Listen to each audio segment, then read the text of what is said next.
Because people started saying that Raila Odinga threatened the chairperson and the commissioners of the IEBC. Yeah, I think that helped us to calm down because I think it showed that the commissioners were just independent. They were just making the election that was happening without any force from the Kibaki side. I think so that helped us. But of course, we never intended it to be heard by anybody. Some of the editors, yes, because of the ethnic community they come from or their own political leanings, yes, were taking a position, and they were using their own office, their own editorial power to now punish the chairman and the commissioners. What are the main things that you remember, or the main issues that happened when you were the IEBC chairperson? Well, once we had a new commission, yes. Remember, I was chairing a commission of IIEC. I had 8 commissioners. I was hoping that half of them, for continuity and for institutional memory, will come and join the new commission. But it never happened that way. We only got 1 commissioner who came from IIEC, Ambassador Yusuf Zibo. And so it was first a start to learn the new commissioners and now learn how to work with them together. And then we now had to do the boundary delimitation exercise, which was very intense and complete within 6 months. It was a part of the law. And there again, we encountered a lot of challenges because members of parliament who were in power at the time wanted very much to influence how we're going to conduct the review. And some of them, of course, we clashed with them. And I explained in the book how that came about. We also did decide on the election date, which was also a very controversial issue at the time. Now we have a very clear law on the election date, but that time there was no, it was still disputed territory. So we made the decision, and again, how it came about and how we communicated it to the public, yes, became a matter of controversy, which I have covered in the book. Yeah, in fact, before the commissioners announced the date for the election of 2013, 4th March, it was leaked. And that is not the first time that information from the commission was leaked to the public or to the media. And then it caused it did not sit well with the ODM side. If you can expound on that. Yes, we made a decision on the election date after the High Court gave a judgment on the issue of the election. And it said the IEBC is the one which is mandated to announce the election date. So we went to Mombasa for a retreat, and then we asked for our lawyers to come and advise us. We went through the law, the report, everything, and decided on 4th of March. It was a Friday. So some of the commissioners, at least one of them, Engineer Sharawe, said we need to call a press conference now and leak this information now. But if we go back home and wait for the weekend, and we do this on Monday, it will be too late. It will be leaked out. Yeah, but it was a very late evening day when we made the decision. So we did not announce it on Friday. And then when we came back over the weekend on Saturday, I don't know, President Kibaki talked about the election date in Sagana, where he was having a function. In Nyeri County. Yes. And of course, then the ODM wing felt that we did not give information to the Prime Minister the way we gave it to the President. We were accused of not respecting the office of the Prime Minister. And not true, of course, because somehow somebody else leaked to the President.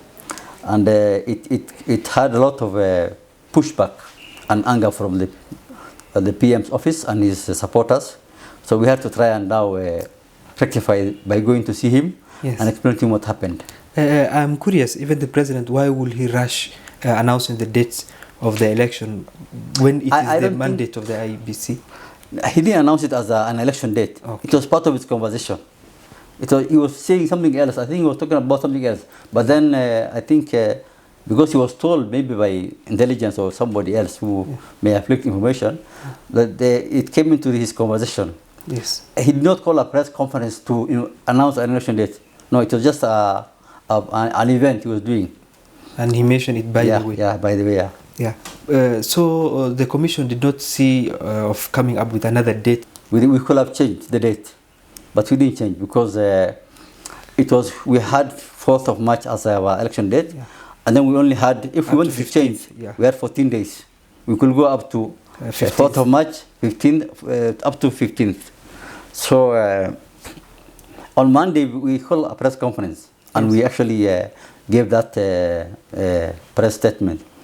It's only after the press conference that we are now facing the backlash from the other side of the government. Were it not the small talk that you and the commissioners had that captured the microphone of the KTN, I think you will have had a lot of issues with the ODM side. These things, it has cooled the tension, because people started saying that Raila Odinga has threatened the chairperson and the commissioners of the IEBC. Yeah, I think that helped us to calm down because I think it showed that the commissioners were just independent. They were just making the election that was happening without any force from the Kibaki side. I think so that helped us. But of course, we never intended it to be heard by anybody. The mic was live when we didn't know at the time.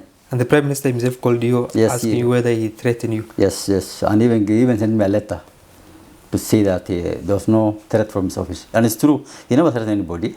The Prime Minister never threatened anybody. Of course, he was unhappy that we informed the President without him, before him. He always wanted to be informed at the same time. That's how we used to do it. Yeah. The announcement of the date for the election is not the only thing that leaked to the public or to the media.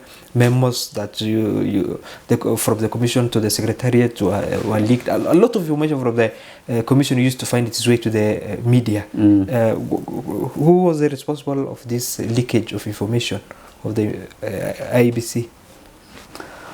Well, in the book I have explained a lot about some of the people who may have been aware or been involved in the leakage. Yes. I certainly never leaked any information which was damaging to me or the commissioners. So you have to look at who benefits from the leakage. Cui bono, who benefits from any leakage. So you look at the information which has been leaked, yes, and then you see who is it targeting, who is it benefiting. So you always see, every time there's a fight in the commission, yes, between the commissioners and the CEO, yes, between the commission and the secretariat, there's always a power imbalance, a power play, which comes into, and so you see some of the leakages was always an issue which was addressing those differences in the commission. Some of the media houses also had their own, I would say, their own malls within the commission. I mean, we call the Star the notice board of IEBC, because they will get the latest updates. Latest updates on the IEBC. I think they had a very high source. Their source was very high, very senior person who was sitting both in the commission meeting and also management. Anyway, I think as an institution, yeah, leakage is always an indication of a problem in the commission. Because if we are a very independent institution, yes, which is led very well and with a very good corporate governance structure, you will not have leakages. You will only be able to communicate what you want to communicate, when you want to do it. But this the leakage of the information, the way articles were wrote about the IEBC, apart from blaming James Oswago, you also blame the media for sensationalizing these issues. So was this a problem caused by the media, or it was a problem within the IEBC? Initially, you will say it was within the IEBC.